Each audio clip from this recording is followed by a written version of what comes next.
बिस्मिल्लाहिर्रहमानिर्रहीम। अस्सलाम वालेकुम। पिछले दिनों के अंदर सिंध हाई कोर्ट के अंदर एक केस चल रहा था, 2000 अगवा केस चल रहा था। तो उसमें एक बहुत बड़ी पेशरफ्त वो सामने आई है। तो उसने हमारे दिलों को हिला के रख दिया है। हमारे मुआशरे की एक बहुत बुरी चीज़ जो तबाह और बर्बाद कर रही है हमारे मुआशरे को, उसको सामने रख दिया है कि हम अपने मुआशरे के अंदर किस तरह अपने बच्चों के साथ, अपनी बेटियों के साथ, अपने बेटों के साथ, एक वालदैन अपने बच्चों के साथ, एक बच्चे अपने वालदैन के साथ किस तरह की ज़िंदगी बसर कर रहे हैं और किस तरह के उनके मामलात हैं, किस तरह वो एक दूसरे के साथ ताल्लुक़ बना के रखे हुए हैं। तो क्या एक बेटा जो है वो अपने बाप को अपना दोस्त समझता है? नहीं समझ पा रहा है बदकिस्मती से। क्या बेटी अपनी माँ को अपना दोस्त समझ पा रही है?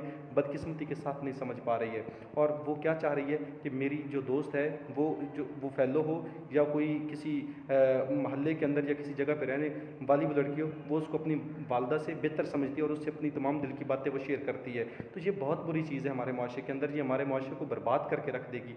तो मेरी तो यही गुजारिश थी और इसी वजह से मैं व्लॉग भी बनाना चाह रहा था कि इसके ऊपर मैं बात करूं और लोगों के सामने एक अपना नज़रिया और सोच रखूं कि खुदारा अपने बेटों के साथ, अपनी बेटियों के साथ दोस्त बन कर रहिए, ना कि आप उनके ऊपर प्रेशर डालें और उनको अपनी दिल की बात ना कहने पर मजबूर करें। तो हमारा मुआशरा इसका मुतहम्मिल नहीं हो सकता, वरना वही हाल होगा जो एक सिंध हाई कोर्ट के अंदर 2000 के वालदैन के साथ बदकिस्मती के साथ हुआ। मैं उनके दुख में बराबर का शरीक हूँ, लेकिन बड़ी परेशानी बड़ी इस वजह से है कि हमारा मुआशरा किस तरफ जा रहा है, तबाही की तरफ जा रहा है, बर्बादी की तरफ जा रहा है। तो खुदारा इस मुआशरे को तबाही और बर्बादी से बचाइए और इस मुआशरे को उस तरफ लेके जाइए जिसमें वालदैन अपने बच्चों के साथ, अपनी बेटियों के साथ, अपने बेटों के साथ इस तरह ज़िंदगी बसर करें जिस तरह के एक दोस्त अपने दोस्त के साथ वो ज़िंदगी बसर करता है, ना कि इस तरह कि वो एक मुलाजिम, एक ग़ुलाम, एक ऐसा इंसान जो किसी के ऊपर बिल्कुल प्रेशर वो डालकर और उसको दबाए रखे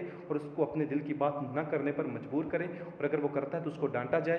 तो अगर ये डांटा जाएगा, अगर उसके ऊपर प्रेशर रखा जाएगा, तो फिर यही हाल होगा जो उस वालदैन का सिंध हाई कोर्ट के अंदर हुआ है।